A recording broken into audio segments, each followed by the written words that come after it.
Namaste and welcome. Today we're taking a closer look at a deceptively quiet moment in the Bhagavad Gītā. This exploration, behold, O Pārtha, the epistemic awakening in Bhagavad Gītā, chapter 1, verse 25, invites us to see how a single verse in the first chapter quietly sets the stage for everything that follows. We often treat chapter 2 as the true beginning of the Gita's philosophy.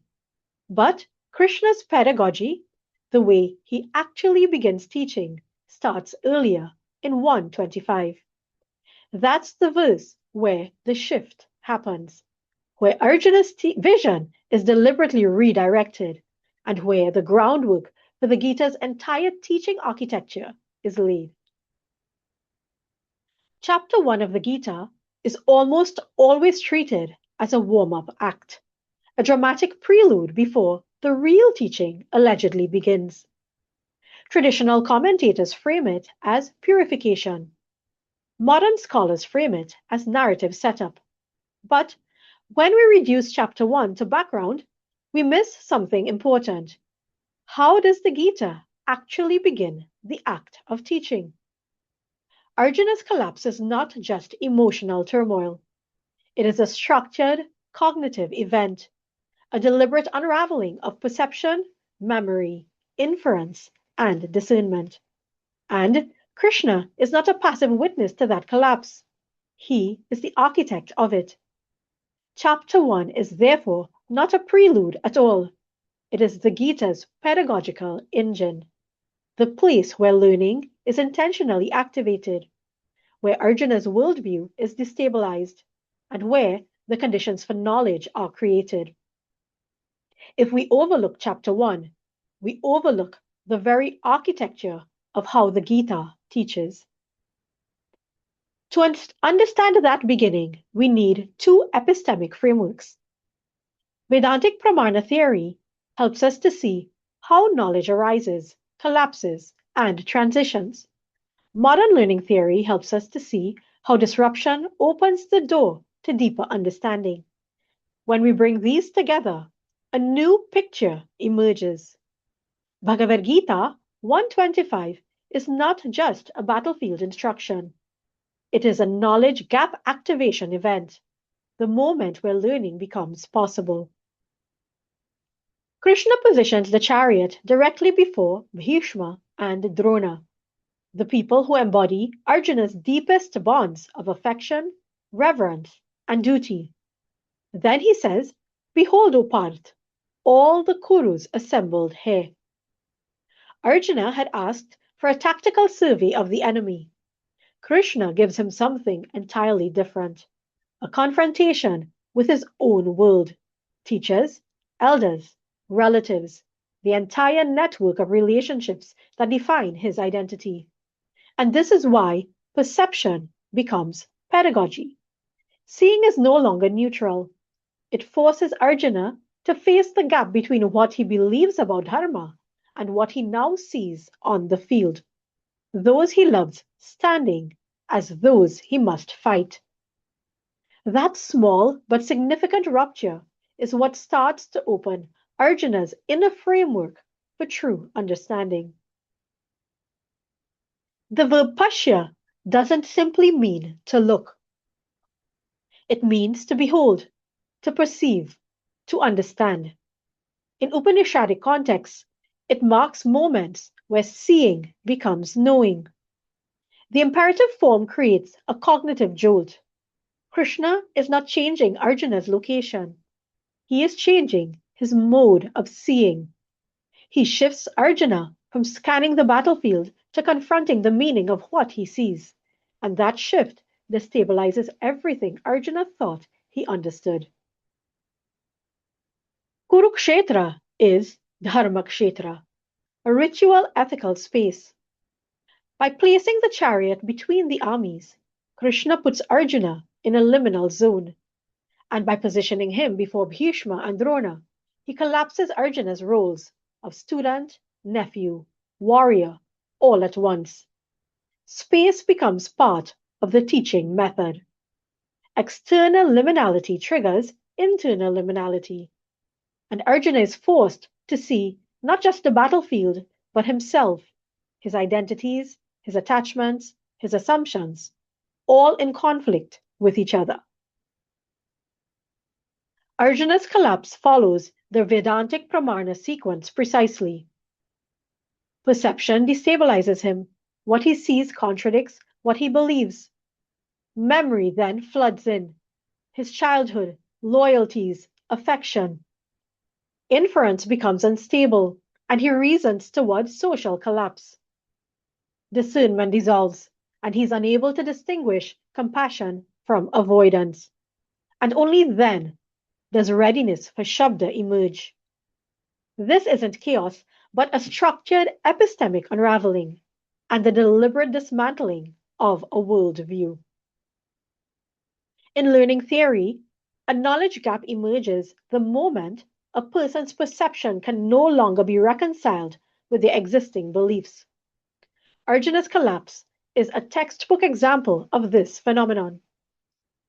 What he sees on the battlefield contradicts every framework he has relied on: duty, kinship, honor, warrior ethics.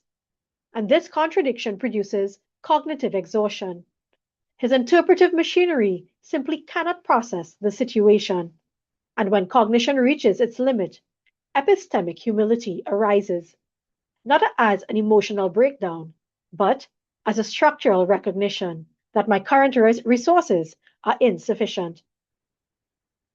Chapter 2, verse 7 then marks the point at which the process initiated in 125 becomes fully conscious. In chapter 2, verse 7, Arjuna finally articulates the sentence that the entire dialogue so far has been waiting for. My mind is confused about dharma. That admission marks the pedagogical pivot of the Gita. Teaching does not begin when a teacher speaks. Teaching begins when a learner recognizes the limits of their own cognition. Arjuna's statement is the moment he becomes teachable. It is the crystallization of epistemic humility, the recognition that one's existing categories are insufficient and that guidance is now necessary. Krishna does not interrupt Arjuna's early arguments, nor does he correct him mid-spiral. He waits for this precise moment, the moment when Arjuna's self-assured interpretive machinery breaks open. And only then does instruction become possible. Epistemic humility is not a soft virtue here. It is the gateway condition for transformation.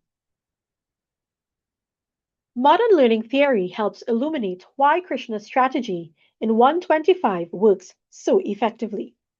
Maya and Land described threshold concepts, ideas that transform understanding once a learner crosses a conceptual boundary, and Arjuna is pushed into exactly such a threshold. Piaget calls this cognitive imbalance, when existing mental structures can no longer explain the situation.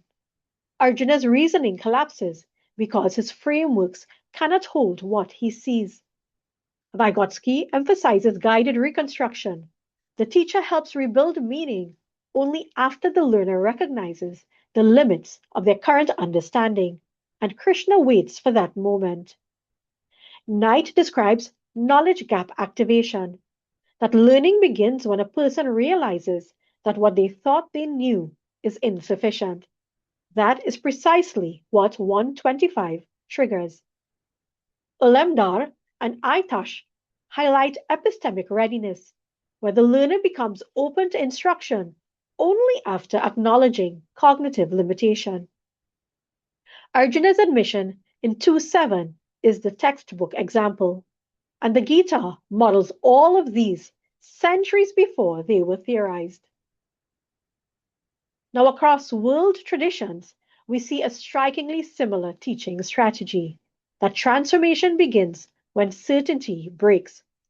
Socrates uses elenchus to destabilize a student's assumptions, not to humiliate them, but to create the cognitive space in which genuine inquiry can begin. Zen masters deploy koans precisely because Paradox interprets habitual patterns of thought and forces the mind into a new mode of awareness. The Upanishads use neti neti to peel away false identifications until the seeker confronts what cannot be negated. Each of these methods relies on a pedagogical rupture, a deliberate interruption of the learner's interpretive confidence. And this is exactly the pattern that the Gita participates in. Krishna's first move is not explanation, but disruption. He breaks Arjuna's certainty so that a new understanding can emerge. In the Indian knowledge system, the guru prepares the learner, not the lesson. Teaching begins with perceptual reorientation, not doctrine. Confusion becomes the emergence of adhikaditvam, the readiness to learn. This is a sequential, emotionally attuned, learner-centered pedagogy. Krishna teaches by reshaping how Arjuna sees before reshaping what he knows. Recognizing 125 as the Gita's epistemic starting point reframes the entire text. Teaching begins before 211.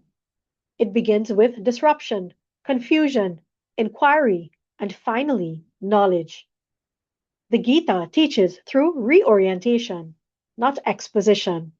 It begins where certainty ends. As I conclude, let's return to a simple but profound observation. The Bhagavad Gita does not open with doctrine. It opens with the collapse of certainty. Arjuna's confusion is not a moral failure or a psychological weakness. It is the epistemic doorway through which genuine learning becomes possible.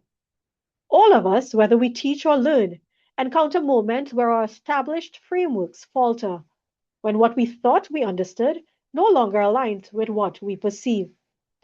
The Gita reminds us that such ruptures are not the end of understanding. They are the beginning of inquiry, the moment when new knowledge can finally take root. My hope is that as we continue to cultivate that spirit of questioning, meeting our own uncertainties not with fear, but with curiosity, that every learner in every discipline finds clarity through inquiry. I thank you for the opportunity to share this exploration with you. Namaste.